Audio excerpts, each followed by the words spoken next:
Willkommen zurück zum Let's Play von Tales of Berseria. Oh yes, eine neue Folge, die hoffentlich ein bisschen mehr Licht ins Dunkel bringt. Palamedes is Amenoch's temple. The priestess isn't the only one whose job it is to protect that temple.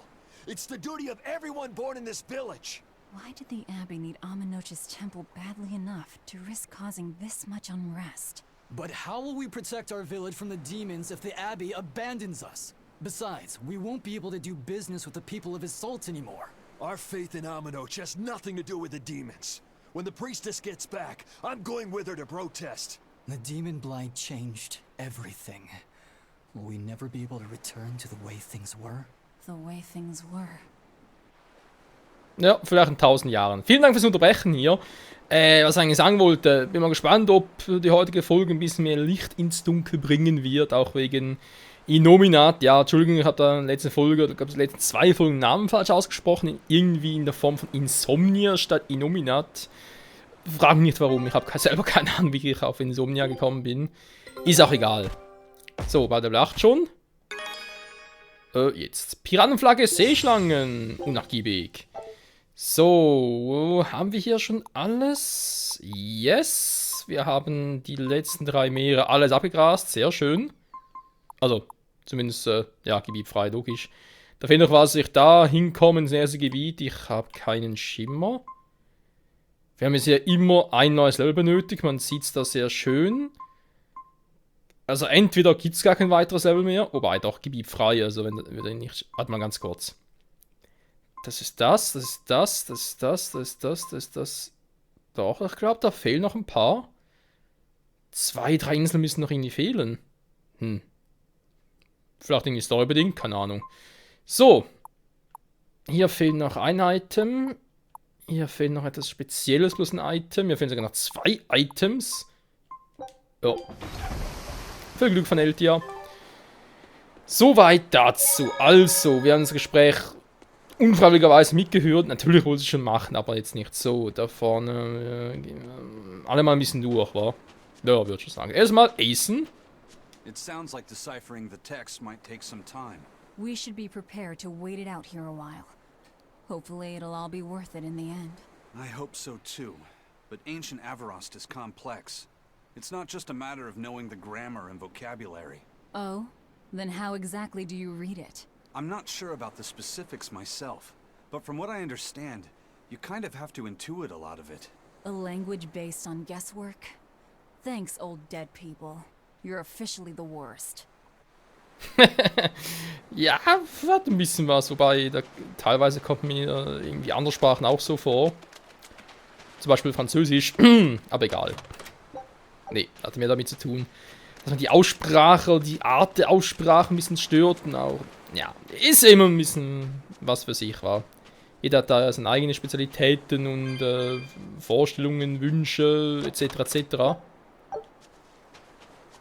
Natürlich auch Talente. Ich bin eher so Mathematiker, bisschen auf, ja, wie soll ich sagen, doch ein bisschen mehr auf Logik basiert. Ich bin eher so der Logiktyp und alles, was so auswendig lernen und so. Ich meine, hallo, ich bin da im großen Zeitalter der Technik geboren, kann man wirklich so sagen, mit dem Internet und allem. Wieso? Vor allem, wenn wir schon mal das Thema hier haben, sowieso ein bisschen dauert. Wenn ich da mal ein bisschen aufgreifen darf, warum zum Henker muss man in der heutigen Zeit in der Schule zum Beispiel noch Geschichte lernen? Warum? Nur damit du quasi einen Bruchteil von dem, was in Wikipedia steht, auswendig weißt. Ja, schönen Dank für die Zeitverschwendung.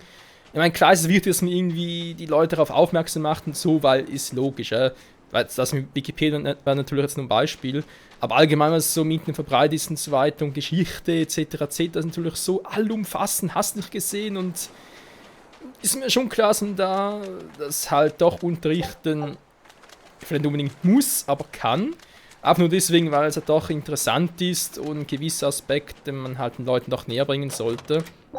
Aber dann einfach sagen, okay, es war das und das waren die interessanten Themen dabei und wenn ihr mehr wissen wollt, lest nach. So in der Art.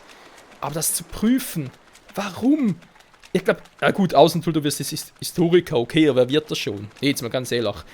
In welchen Berufen heutzutage wirst noch irgendwie abgefragt, ja, und was war damals so anno 1603 irgendwie los in der Welt? Können Sie uns das vielleicht direkt hier im Forschungsgespräch irgendwie erläutern?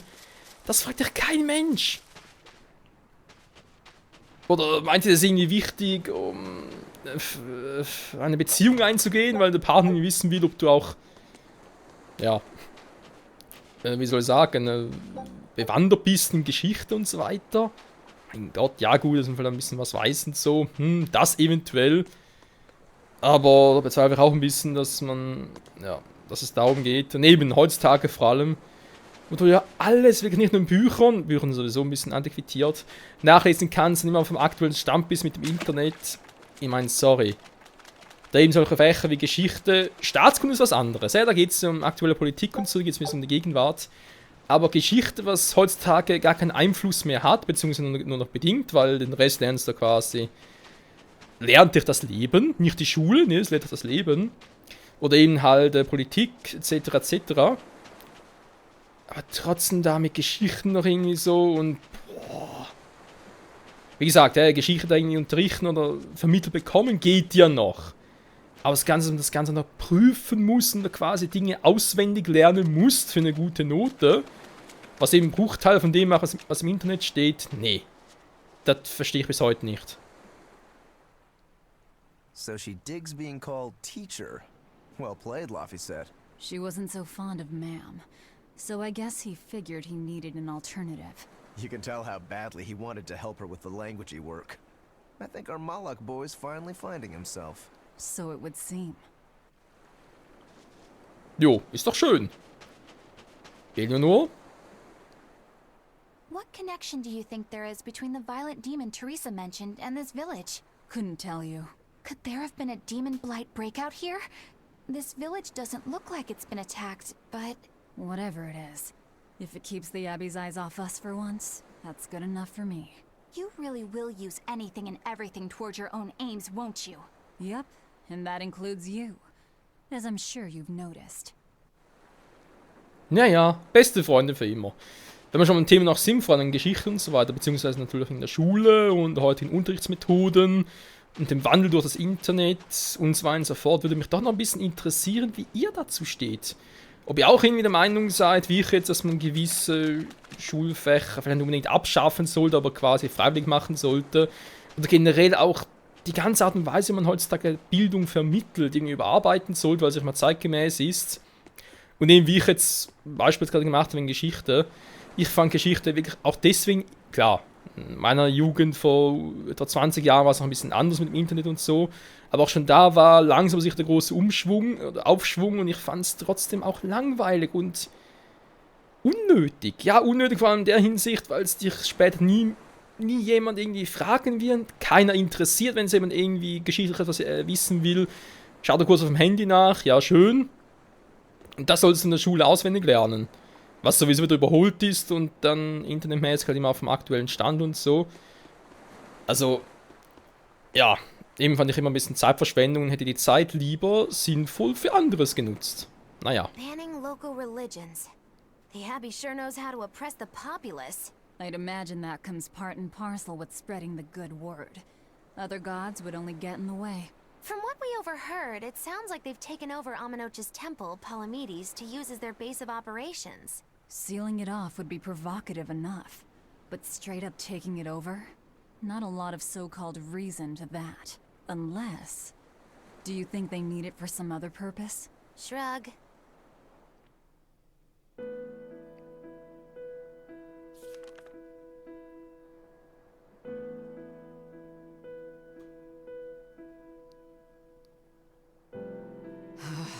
Oh, ancient Avarost. You have the obstinacy of a spurned lover who refuses to move on. Even for you, teacher? It's this one crucial line. I can't wrap my head around it. Well, from what you've taught me so far, it looks like it says... Sa, Popo, Mucho, Sanchon. Correct, but if you merely translate it word for word, it ends up saying, The parent hates tomatoes. The child, eggplants. I doubt those have much to do with Innominat. Yeah. Their grammar is nothing like ours. Sometimes you have to reorder the words, and even then the meaning can require leaps of logic and flashes of intuition. Reordering?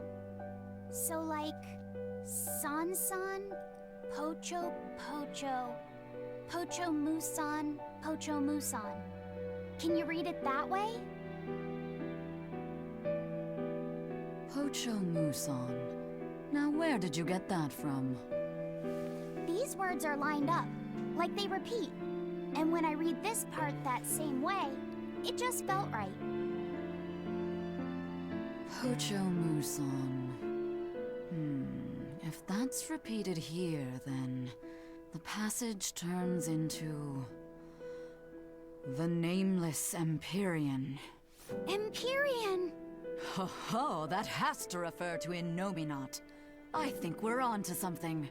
Alright, so if we apply this rule here, then... It would seem to be a book of children's counting songs. It's not about Innominat?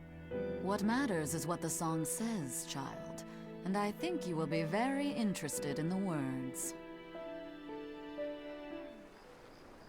Genau das meinte ich, Wonder if they've Leute. made any progress yet. Shall we go check on them? Ja, natürlich auch gleich. Es geht nicht nur darum, etwas zu lernen, quasi, etwas auswendig zu lernen und so, und man es irgendwie quasi Wort für Wort wiedergeben kann. Nee, du musst auch die Logik dahinter noch haben, beziehungsweise eben auch den Ideenreichtum, dann noch gewisse Dinge zu interpretieren. Da wäre eine Meinung, dass man so etwas vermehrt unterrichten oder beibringen sollte. Aber ja, ist ja meine eigene Meinung. Wen interessiert das schon? Listen, I don't know what they told you in Isolde, but our village has its own traditions. This village is under the divine protection of the Empyrean Aminoch. For unbroken centuries, a line of his priestesses have guided us. They're tasked with performing the sacred rites of worship. And sometimes, they even deliver us his words and will. And there's still a priestess today? Of course. And her daughter is training to become our next priestess. Although, I sometimes feel they push themselves too hard. Both mother and daughter are giving their all for Haria. But the Abbey doesn't care about any of that. And they stole our temple from us. By force? An exorcist named Teresa came and heard us out. But from the very beginning, she always intended on taking our temple. Her words may have been kind, but that doesn't change the fact that she demanded that we worship her god, Innominat. In all the years we've worshipped Aminoch, not once did we ever try to force others to adopt our beliefs. Why haven't I seen this priestess she's talking about?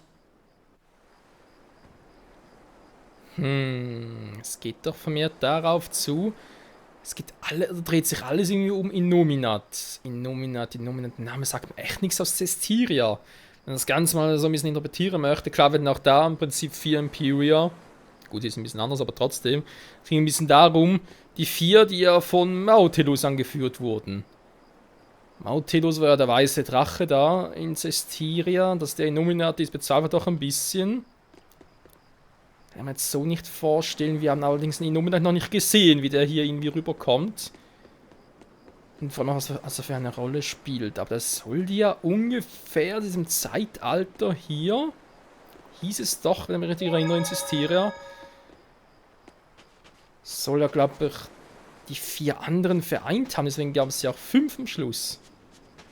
Er plus jeweils einen für ein Element. Und Aminoch kann natürlich vom Wasser sein, okay.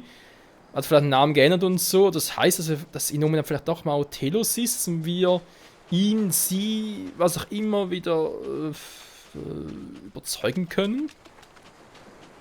Ich gehe noch immer davon aus, dass okay, ich gehe nur davon aus, dass Artorius halt ja, der große Gegner am Schluss ist, keine Ahnung. Artorius einzuordnen ist immer ein bisschen schwierig. Ich meine, ich habe schon ein bisschen Theorien da aufgestellt, die ich euch da erzählt habe, aber ob das echt alles irgendwie zusammenpasst. Ja, natürlich wegen Luffy ist jetzt Opfer damals. Vor Vor allem theoretisch meine Theorie, weil er wirkt nicht so, als hätte Arturus ihn gezwungen. Also eher so, hätte Arturus ihn mir erzählt, ja, dein Opfer wird die Welt von Dämonen befreien und deine Schwester retten und so. Und Love ist jetzt so, okay, mach ich. Egal. Ist noch viel zu früh dafür. Für solche Theorien. Bin mal gespannt.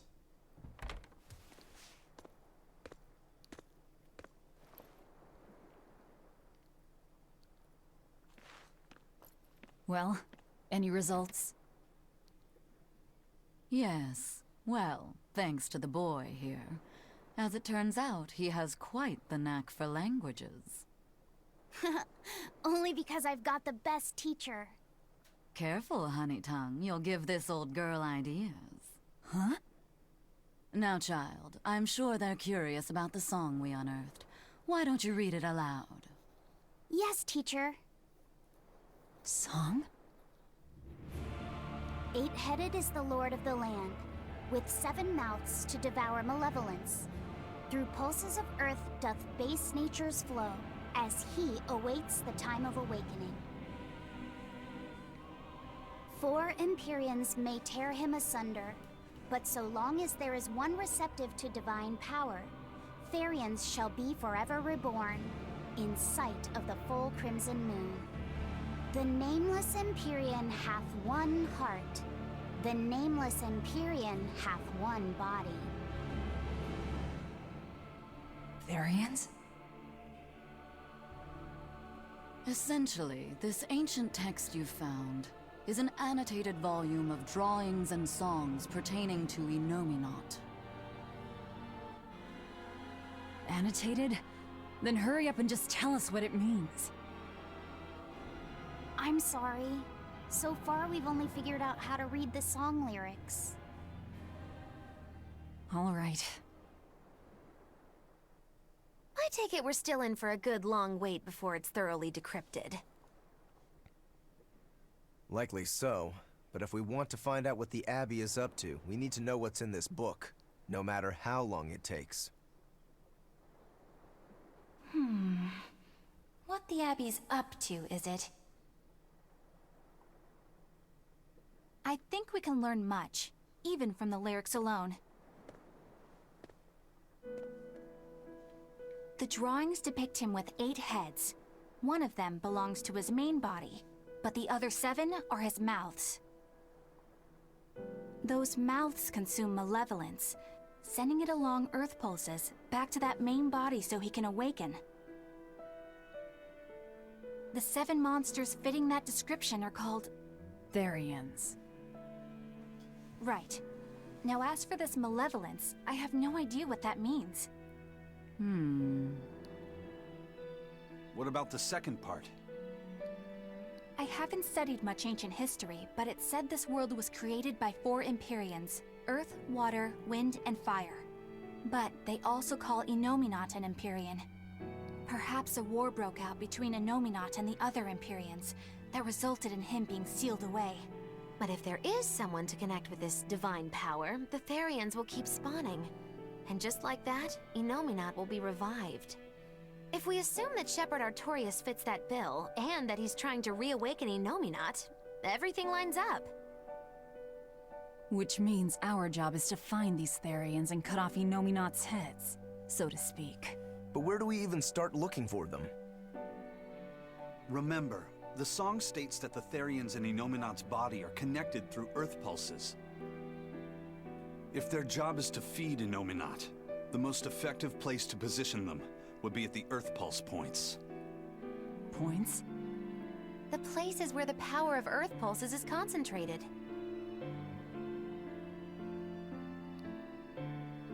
Places with that sigil. Hey, remember the barrier that was keeping this bug in the forest? Wait, are you trying to say that thing's a Therian? And yet, it would explain why the Abbey was keeping it locked up. And there was that same barrier at the villa, too. That's right. Do you suppose that was also a Therian? Does that mean the Therians all come in different forms? Should we go to Logres and check? We've just started deciphering the book. I'd hate to lose time on some fool's errand. I'd rather know at least a little more about what's in it before we make a move.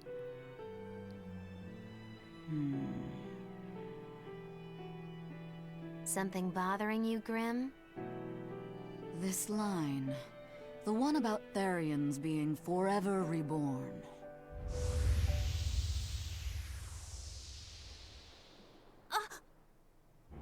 I just felt the same thing as I did in Warg Forest.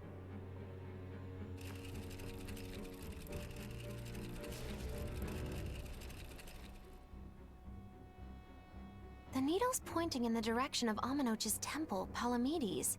Do I recall hearing that the Abbey took that over? Temples and ritual sites are often built on places thought to be rich in spiritual energy. Could the temple possibly be an Earth Pulse point? There's lots of Earth Pulse points scattered all over the world. If there's only 7 Therians, most of them will be empty.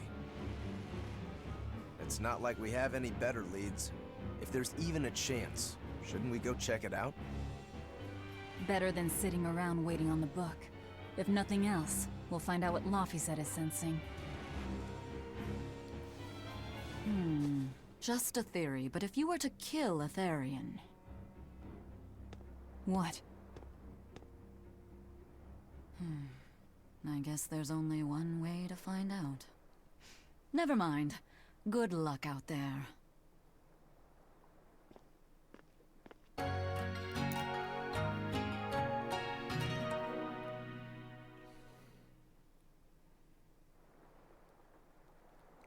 Jetzt mal ganz ehrlich, Leute. Ist eine interessante Geschichte und so weiter, aber bereits irgendwie beim zweiten Satz ist es aber schon ein bisschen gestutzt.